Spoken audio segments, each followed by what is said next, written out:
त्यो गाउँ हेर्न सक्छ गाइस, तल गाउँ छ, वानमा बनाइदिन्छु म। सो गाइस हेर्न सक्नुहुन्छ हामी चाहिँ शिवगढीको यसमा पुगिसक्यौँ। कहाँ? मन्दिर सफा हुन। ए मन्दिर सफा गर्न? ए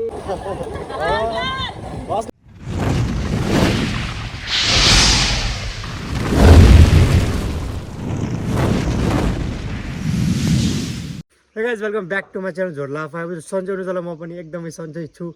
मिलन चाहिँ आएको छ अनि यो चाहिँ स्कुटीमा हामी दुई भाइ भएर माथि शिवगढी जाँदैछौँ स्कुटीमा। अनि त्यहाँको बाटोहरू के कसो छ त्यो पनि देखाउनेछौँ, माथिको सिनहरू पनि देखाउनेछौँ। सो एकदमै फुल बुममा हामी रमाइलो गर्नेछौँ माथि गएर। सो अब हामी त्यहाँ बाटोभरि जान्छौँ, त्यो तपाईँहरूले देखाउँछौँ हेरिराख्नुलाई मेरो ब्लगै। चाहिँ यति धेरै मान्छेहरू छन्, यस्तो हेर्न सक्नुहुन्छ यति धेरै भिड चाहिँ सब चाहिँ पूजा गर्न जानु लाग्नुभएको छ। सो त्यही यस्तो पूजा गर्न जानु लाग्नुभएको छ। तपाईँहरू कहाँ जानु लाग्नुभएको यो बाटोबाट? कहाँ? मन्दिर सफा हुन। ए मन्दिर सफा गर्न? ए म त के आज अब होली भइसक्यो, अब हजुरले फेरि यस्तो हामी त आज झन् जिजुलाई घर घरमा नाच्छौँ। ए होलीमा त आज भ्याइ छैन। हामी मनाउँछौँ। ए म त उता मन्दिर धुन जानुभएको सबै? सबैजना जान्छौँ त्यही। ए म त एक एक घरको एक एकजना हो। ए हजुर हजुर जानु जानु, हामी पनि त्यस्तै शिवगढी जाँदैछौँ माथितिर। हजुर हजुर, उहाँहरूले चाहिँ यस्तो बाल्टी बोकेर चाहिँ मन्दिर सफा गर्ने भनेर जानु लाग्नु भएको रहेछ। सबै एउटा एउटा घरको एउटा एउटा मान्छे जानुपर्छ है गाइस।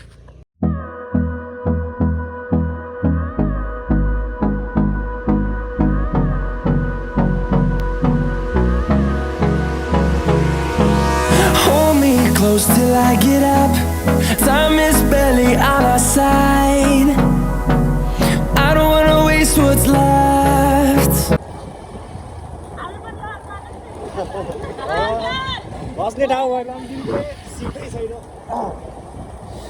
बजार छ शिवगढी जाने मान्छेहरू कति बेला लाग्नु भएको छ, हामीसँग माथि जान्छ। त्यसमा चाहिँ बस्ने ठाउँ छैन। स्टप गरिदिएको स्टप बस यस्तोमा त्यस्तो बाक्नु बस।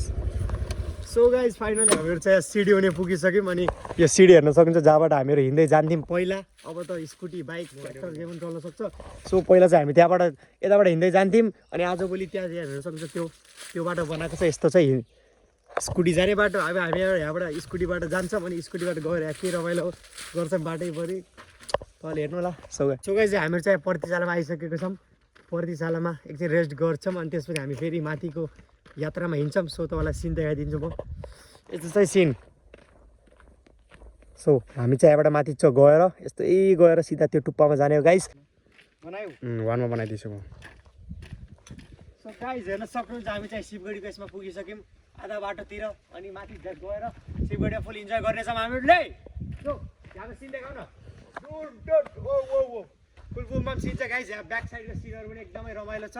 सो आउनु होला हजुरहरू पनि शिवगढी। अनि शिवगढी आएर माथि शिवगढी टेम्पलमा जानु होला, एकदमै फुल बुममा छ। सो यो बाटो हेर्न सक्नुहुन्छ guys. All right all right all right. So guys एकदमै रमाइलो छ गाइस यहाँ छ। सो तपाईँहरू आउनु होला शिवगढी टेम्पलमा छिटो छिटो। सो गाइस हामीहरू चाहिँ त्यहाँ हात्तीखालसम्म बनाएको छ बाटो भन्थे, अब त्यहाँसम्म नरहेछ बाटो, यो चाहिँ एन्डिङ बाटो रहेछ। अब चाहिँ हामीहरू यहाँबाट यही स्कुटीलाई पार्क गरिदिन्छौँ अनि पार्क गरेर हिँड्दै जान्छौँ। सो हामीहरू हात्तीखाल पुगिसक्यो। चाहिँ हेर्न सक्छ यहाँ हात्ती सुतेको हुनाले हात्तीखाल नाम राखेको। हात्तीको पनि बनाएको छ नि अहिले, एकदमै दामी बनाएको छ नि हात्तीको। यो यसको नाम हात्तीखाल भनेर एकदमै विकास गर्दैछ नै गाइस। सो म चाहिँ यहाँ पुगिसकेँ शिवगढी। अनि शिवगढी हेर्न सक्नुहुन्छ यस्तो चाहिँ मन्दिर मिलन चाहिँ पूजा गर्दैछन्, मैले पनि पूजा गरिसकेँ पछि। सो यता हेर्नु यता हामी पुगिसक्यौँ है। यस्तो माथि यहाँ टावर हेर्न सक्छ टावर। सो गाइस म चाहिँ धेरै देखाउन भिडियो, किनभने मैले चाहिँ भिडियो बनाइसकेको छु। सो त्यही भएर म यहाँ धेरै देखाउन सो हल्का फुल्का देखाइदिन्छु, त्यो हेर्नु होला। सो गाइस हामी चाहिँ शिवगढीको टावरमा चढ्छौँ अनि यसले चाहिँ चौचौचो बनाउँछन् चटपटे टाइपको। अनि त्यसो हामी खान्छौँ, रेस्ट गरेर हामी घरतिर लाग्छौँ। सो यस्तो यस्तो सिन चाहिँ यहाँको हावा चलिरहेको छ, एकदमै चिसो हावा चलिरहेको छ गाइस। शिवगढीमा आउनु होला, एकदमै चिसो मौसममा रमाइलो छ। यस्तो छ त्यो गाउँ हेर्न सक्छ गाइस, तल गाउँ छ, तल गाउँ छ। सो गाइस अब आएर म अस्ति चाहिँ यो शिवगढीमा आइसकेको छु, त्यही भएर त्यो भ्लग म हालिसकेँ, त्यो हेर्नु होला गएर। अनि यसमा चाहिँ मैले त्यति देखाउन पाएन। सो जति देखाएँ त्यसमा इन्जोय गर्नु होला, रमाइलो गर्नु होला। फुल बुममा रमाइलो छ यो भ्लगमा, हेरिराख्नु होला। सो यो भ्लगमा आज हामीले के कस्तो गऱ्यौँ त्यो तपाईँले हेरिसक्नु भएको छ ल अनि नहुन्छ भने फटाफट गरेर सब्सक्राइब गर्नुहोस् हाम्रो बुमबाम फ्यामिलीमा जोइन्ट हामी सबै मिलेर बुमबाम फ्यामिली बढाउनु पर्छ सो लभ यु गाइज बुमबाम फ्यामिली बाई बाई बाई